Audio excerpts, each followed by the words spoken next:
Assalamualaikum warahmatullahi wabarakatuh. Waalaikumsalam warahmatullahi wabarakatuh.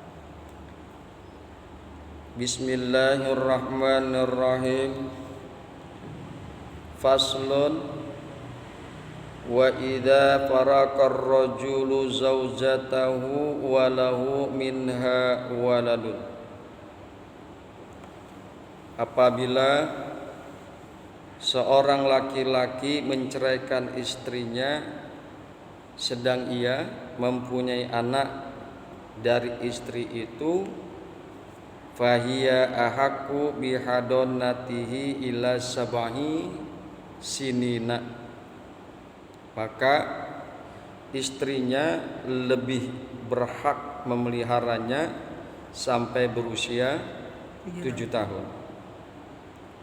Summa yukhayyaru baina abawaihi, kemudian si anak disuruh memilih di antara kedua orang tuanya.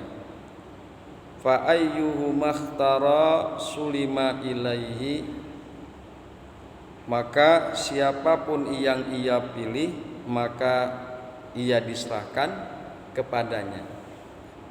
Anak itu diserahkan kepadanya. Itu yang kita sudah bahas kemarin. Kemarin. Wasaraitul hadonati sab'un.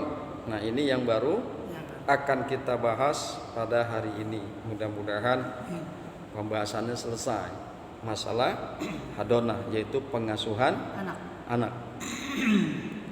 Wasaraitul hadonati sab'un,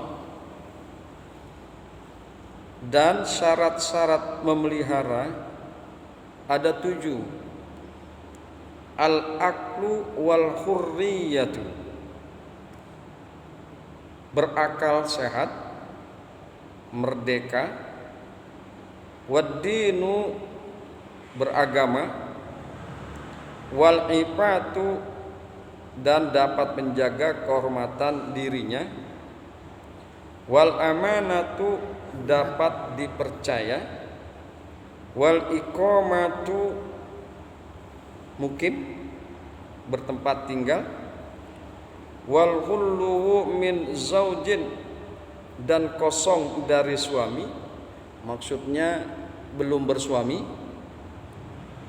Fa in ikhtalla minha syartun, apabila salah satu syarat itu tidak terdapat, satu saja dari syarat itu tidak terpenuhi, saqatat, maka gugurlah hak memelihara, maka gugurlah hak pengasuhan anak. Jadi 7 syarat itu harus dipenuhi. 7 syarat harus dipenuhi. Baiklah, marilah sama-sama kita akan kaji berkaitan dengan syarah atau dengan penjelasan hadonah. Faslun fi ahkamil hadonati. Bermula ini satu fasal tentang hukum-hukum hadonah, tentang ketentuan-ketentuan pemeliharaan atau pengasuhan anak. Wasaraitul hadonati sab'atun, dan syarat-syarat hadonah sab'atun, ada 7. Jadi kalau hadonah nih diingat-ingat nanti, yaitu pemeliharaan atau pengasuhan anak. Hadonah ini syaratnya ada 7. Ahaduha al-aqlu, satu dari yang 7 berakal. Fala hadonata lima jununatin atbaqo jununuha, maka tidak syahadonah bagi orang gila adbaqa jununuha au taqatta'a, di mana gilanya menghabiskan waktu atau gilanya terputus-putus. Menghabiskan waktu maksudnya sepanjang hari, sepanjang minggu, sebulan, setahun, bertahun-tahun gila. Artinya gilanya tetap. Atau gilanya terputus-putus. Besok gila, hari ini waras, besok gila, besoknya lagi waras lagi, besok lagi gila lagi. Atau minggu ini waras, minggu besok gila, lusa waras, habis lusa gila lagi. Maka jika terjadi gila seperti itu, enggak berhak untuk mengurus anak. Kalau masalah gila kan jangankan mengurus orang lain, lawang mengurus dirinya saja enggak becus kok, enggak bisa. Kan gitu ya. Fa in qala jununuha kayaumin fi sanatin, maka jika sedikit gilanya, kayaumin fi sanatin, seperti satu hari dalam setahun. Lam yabtul haqqul hadonati bizalika, maka tidak membatalkan hadonah dengan kondisi gila seperti itu. Ya, enggak apa-apa. Ya, kalau gilanya sedikit. Yang enggak boleh kalau gilanya banyak. Jadi syarat yang pertama daripada hadonah adalah berakal. Wasani, dan yang kedua al-hurriyatu, merdeka. Misalnya ada calon pengasuh anak perempuan, maka perempuan itu orang yang merdeka. Fala hadonata liroqiqatin, maka tidak sah hadonah bagi budak, bagi perempuan budak, maka enggak sah hadonah. Tidak boleh hadonah pemeliharaan atau pengasuhan anak kepada budak.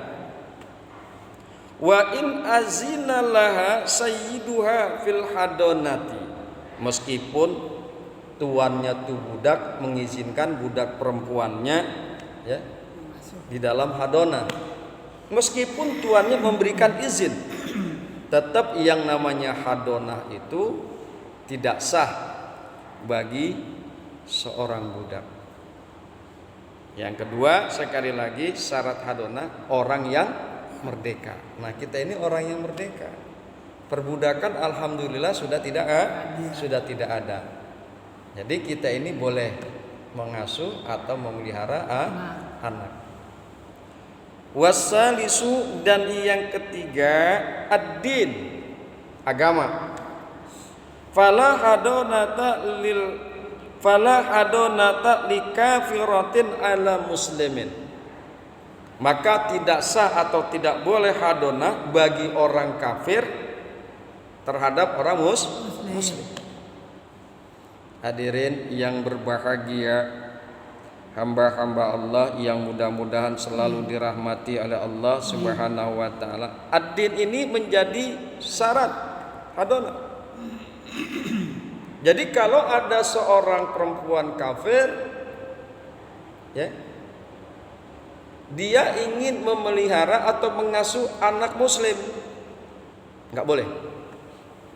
Karena ini memberikan dampak yang sangat luar biasa bagi perkembangan si anak yang muslim. Ya, kalau perempuan kafir itu kan kemudian karena dia meyakini kekafirannya, tentunya dia beribadah sesuai dengan kekafirannya. Dia bertingkah laku sesuai dengan kekafirannya. Walan tardo ankal yahudu walan nasara hatta tattabi'a millatahum. Tidak akan pernah rela, tidak akan pernah ridho Yahudi dan Nasrani kepada kalian, hatta tattabi'a millatahum, sampai engkau mengikuti milahnya mereka, sampai engkau mengikuti kebiasaan Yahudi dan Nasrani, sampai engkau mengikuti pola hidup, pola pikir, agama Yahudi dan Nasrani. Ini diperingatkan oleh Allah di dalam Al-Quran. Makanya kalau kita lihat Yahudi dan Nasrani berlomba-lomba untuk memurtadkan Muslim, terutama sekali perempuan-perempuan Muslim. Memang rata-rata mereka kejar itu karena perempuan itu dianggap posisi yang sangat lemah. Dinikahi muslimah, ya, Yahudi atau Nasrani menikahi muslimah, perempuan Muslim, kemudian berpura-pura jadi mu'alaf si Yahudi atau Nasrani tersebut agar bisa menikahi perempuan Muslim. Setelah dia nikah, kemudian punya anak, maka si lelaki yang tadinya kafir kembali lagi ke agamanya. Itu perempuan diancam, kalau nggak mau ikutin agama aku, kata si Nasrani tadi, maka anak ini akan aku sita. Berat kan bagi perempuan berpisah dengan anaknya? Berat. Nah, makanya persyaratan ad-din bahwa seorang kafir tidak sah hadonah terhadap anak-anak Muslim, apalagi anak-anak. Kebiasaan makan perkara yang najis, anjing, babi, kan begitu kan? Tuh anak dicekokin aja, kasih makan anjing, babi, kebiasaan. Akhirnya setelah dewasa, remaja, terus dia merasa keenakan makan aja anjing dan babi sampai dia dewasa. Kemudian mungkin si perempuan kafir tadi yang memelihara anak Muslim akan memasukkan doktrin-doktrin, kaedah-kaedah kekafirannya, memasukkan doktrin tentang kristenisasi, memasukkan doktrin tentang Yahudi. Akhirnya si anak Muslim ini terpengaruh. Lambat laun dia lebih mempercaya kepada Yahudi dan kepada Nasrani, si anak tadi. Berbahaya ini. Makanya demi menjaga kemaslahatan, maka ulama mengajukan satu syarat tentang hadonah, bahwa orang kafir tidak boleh memelihara atau mengasuh anak Muslim. Syarat yang ketiga, Bismillahirrahmanirrahim. Warabi'u wal khamisu al-ifatu wal amanatu. Jadi syarat yang keempat dan yang kelima adalah orang itu terjaga. Dia bisa menjaga dirinya, dia bisa menjaga kehormatannya. Penting ini. Si anak itu kan akan melihat, akan memandang kepada pengasuhnya. Orang sehari-hari sama dia, dan itu akan mempengaruhi pola pikir si anak tadi. Sama dengan kita, kalau orang tuanya sering sholat, anaknya pasti ikut-ikutan sholat. Orang tuanya senang ngaji, senang baca Quran, pasti anaknya akan ikut senang baca Quran. Nah, makanya ulama ini memberikan syarat yang keempat, bahwa perempuan yang akan mengasuh anak, ya, itu harus perempuan yang terjaga. Dia bisa menjaga dirinya, dia juga bisa menjaga kehormatannya. Sehingga dengan demikian, maka perempuan yang memelihara anak mempunyai etika adab yang terpuji, dan ini akhirnya bisa berpengaruh kepada anak yang hadonah, bisa melihat dan mencontoh perempuan yang memeliharanya, yang memiliki sifat terpuji dan sifat menjaga kehormatan. Syarat yang keempat. Wal khamisu, dan syarat yang kelima, wal amanatu, syarat yang kelima adalah perempuan itu atau yang akan memelihara anak, ya, mengasuh anak, harus orang yang amanah. Fala hadonata li fasiqatin, maka tidak sah hadonah bagi orang fasik. Orang fasik, perempuan fasik enggak boleh memelihara atau mengasuh anak. Fala hadonata lil fasiqatin. Apa itu orang fasik? Yang agamanya rusak. Islam ya Islam, tapi enggak menjalankan sholat. Islam ya Islam, tapi enggak puasa. Ya, jadi fasik itu adalah agama, dia beragama tapi rusak. Ya. Apalagi yang namanya hadonah, ada nafkah yang harus diberikan kepada anak itu, untuk anak tersebut yang memang kewajiban bapaknya. Ayahnya berkewajiban memberikan nafkah kepada si anak tersebut. Karena dia anak kecil, dia nggak ngerti duit, maka uang tersebut dititipkan kepada perempuan yang memeliharanya. Mungkin nggak 1 juta 2 juta, tergantung kepada kemampuan orang tuanya.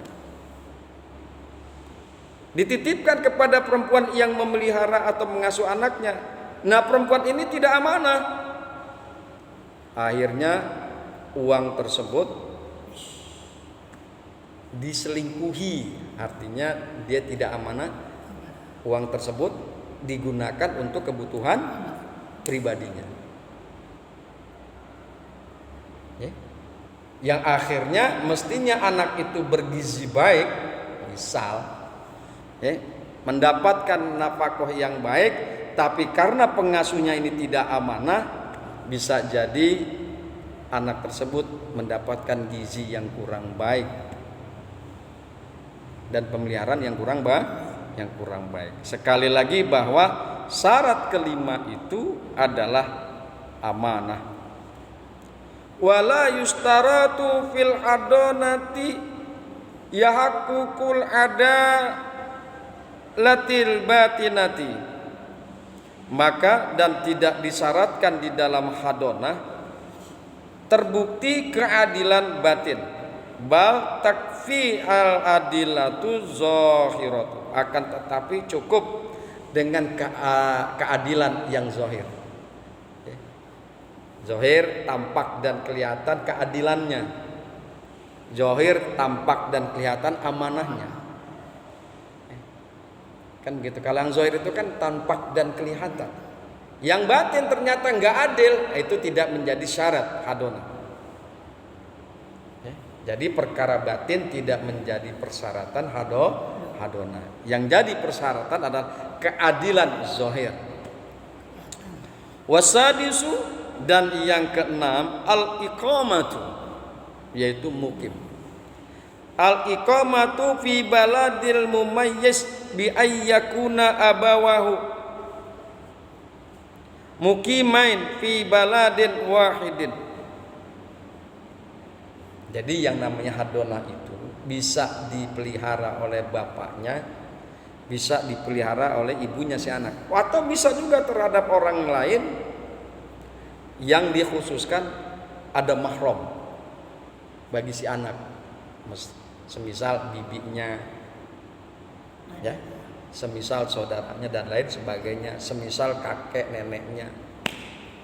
Jadi memang hadonah itu tidak harus kepada bapaknya atau kepada ibunya si anak, bisa kepada orang lain. Tetapi yang diutamakan adalah dari nasab yang mahram. Syarat yang ketiga, al-iqamatu, yaitu mukim fi baladil mumayyiz bi ayyakuna abawahu mukimaini fi baladin wahidin. Syarat yang keenam adalah mukim di negeri mumayyiz, di negeri anak tersebut. Bi ayyakuna abawahu mukimaini, secara sekiranya kedua orang tuanya ini mukim fi baladin wahidin, pada negeri yang sama, negeri yang satu, kota yang satu. Misalnya emak bapaknya dua-duanya di Jakarta, misalnya emak bapaknya tinggal di kampung Makassar, itu namanya baladin wahidin. Jadi syarat. Jadi syarat. Falau aroda ahaduhuma safaroh hajatin kahajin wa tijaratin tawilan kana safaru au qasiran. Maka jikalau satu daripada ibu bapaknya itu berkeinginan bepergian karena hajat, kahajin seperti haji, bepergian karena haji, wa tijaratin dan seperti berdagang, tawilan kana safaru au qasiran, baik itu perginya dalam waktu yang cukup lama maupun perginya dalam waktu yang sebentar. Kanal waladul mumayyiju wa ghairuhu ma'al mukim minal abawain, maka ada anak yang mumayyiz tersebut yang diasuh dan dipelihara bersama dengan orang yang mukim daripada kedua orang tuanya. Bapaknya safar, katakan bapaknya buat berdagang, bepergian untuk berdagang, maka si ibulah yang berhak memelihara anak tersebut karena ibunya tidak berdagang, mukim, dia bertempat tinggal, menetap. Karena repot kita ini kalau bawa anak kecil, apalagi belum mumayyiz, umur 3-4 tahun berdagang, kira-kira repot kagak? Repot. Akhirnya kita apalagi tijarah, berpindah dari satu tempat ke tempat yang lain, dari satu kota ke kota yang lain, yang ada tuh anak kagak keurusan. Ya. Makanya disyaratkan bahwa si anak tersebut harus tinggal di orang tuanya yang mukim, yang tidak bepergian,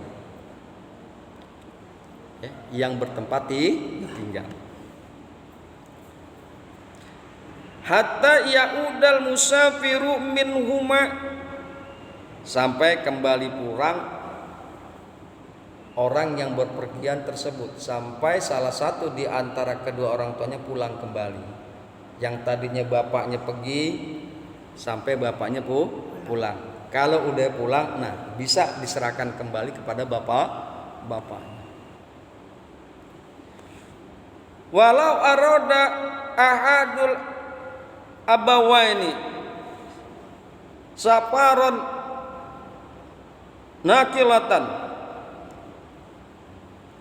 dan jikalau ada satu daripada kedua orang tuanya itu pergi pindah, dia pindah tempat tinggal. Misalnya yang tadinya tinggal di Jakarta, nih bapaknya dia pindah ke Bandung atau ke seberang lautan, misalnya ke Kalimantan dia pindah. Fal abu aula minal ummi bihadonati, maka bermula bapak itu lebih utama minal ummi, daripada ibu, dengan hadonahnya, dengan pemeliharaannya. Fayanzi'uhu minha, maka harus mencabut si bapak tersebut dari ibunya. Bapaknya pindah atau ibunya pindah, ya, maka yang lebih berhak memelihara anak tersebut adalah bapaknya, karena memang bapaknya lah yang mengeluarkan nafkah. Jika terjadi seperti itu, maka harus dicabut hadonah dari ibunya. Di sini dikemukakan fal abu aula minal ummi, maka si ayah lebih berhak ketimbang ibu. Wasaratul sab'i, wasartus sab'u, dan syarat yang ketujuh, ini syarat yang terakhir, wasartus sab'u, wasartus sabi'. Maaf, kadang-kadang memang bahasa Arab begitu. Kalau kita ngomong salah, Ya, membacanya salah itu artinya juga salah. Sabi' itu menjadi isim fa'il. Wa syartus sabi' dan syarat yang ketujuh. Kalau wa syartus sabai syarat 7. Tapi kalau sabi' yang ketujuh. Salis yang ketiga. Wa syartus sabi' dan syarat yang ketujuh al-khulu. Al-khulu ini artinya kosong sebetulnya. Al-khulu artinya kosong. Dan syarat yang ketujuh al-khulu min zaujin, kosong daripada suami. Artinya dia tidak punya suami atau belum menikah. Ai khulu umil mumayyiz, yakni harus kosong umi harus kosong si ibu yang anak mumayyiz tersebut min zaujin daripada suami. Si ibu belum nikah, katakan si ibu belum bersuami. Laisa min muharramil, laisa min maharimit tifli, yang bukan dari mahram anak, yang bukan dari mahramnya si anak kecil itu. Jadi dia tidak punya suami, ya, yang bukan mahram anak kecil tersebut si suaminya.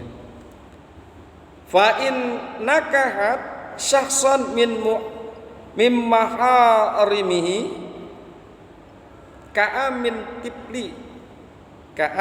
tifli, maka jika si ibu menikah dengan seseorang dari mahramnya anak tersebut, ka'amin tifli seperti pamannya si anak, turun ranjang maksudnya, turun ranjang atau naik ranjang, ya kan? Si ini kan katakan misalnya kalau di sini kan biasa turun ranjang suaminya meninggal. Nah jadi karena pamannya, ya orang adik bapaknya atau kakak bapaknya, si ibunya turun ranjang naik ranjang, itu kan mahram. Mahram. Au ibni amihi, atau seperti anak pamannya.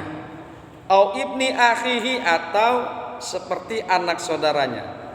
Itu semuanya mahram. Semuanya mahram. Makanya kalau anak perempuan, ya, ini mohon maaf saya nih katakan meninggalkan dunia, tapi untungnya saya nggak punya anak perempuan, anak saya laki semua. Misal saya punya anak perempuan,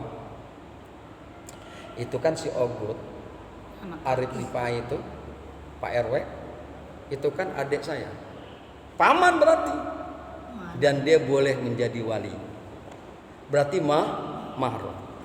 Yang boleh menjadi wali adalah mahram dari keluarga bapak.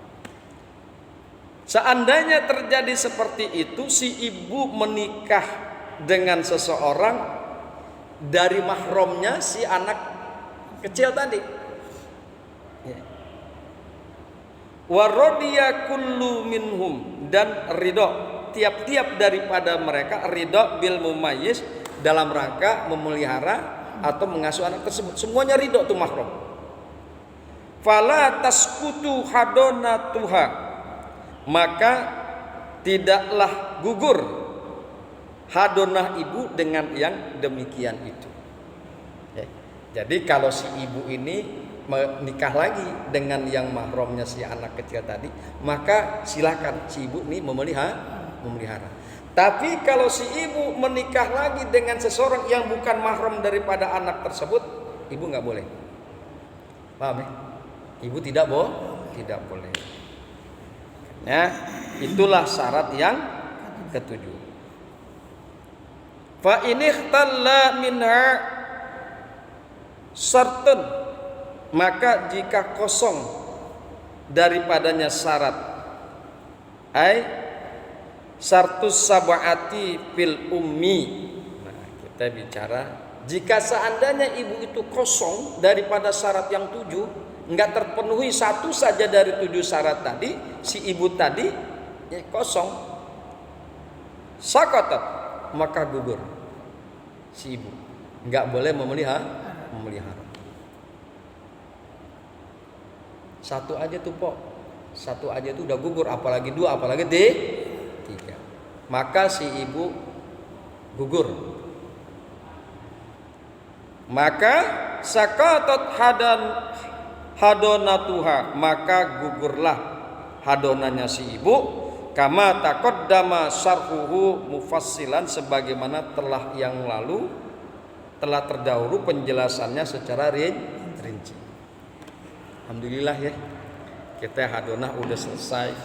Insyaallah nanti kita akan membahas Kitabu Ahkamil Jinayat, yaitu tentang hukum-hukum jinayah. Salah satunya di dalamnya ada masalah pembunuhan dan lain sebagainya. Sebelum kita tanya jawab, tutup dulu ya.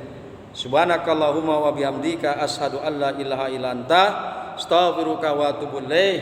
Assalamualaikum warahmatullahi wabarakatuh.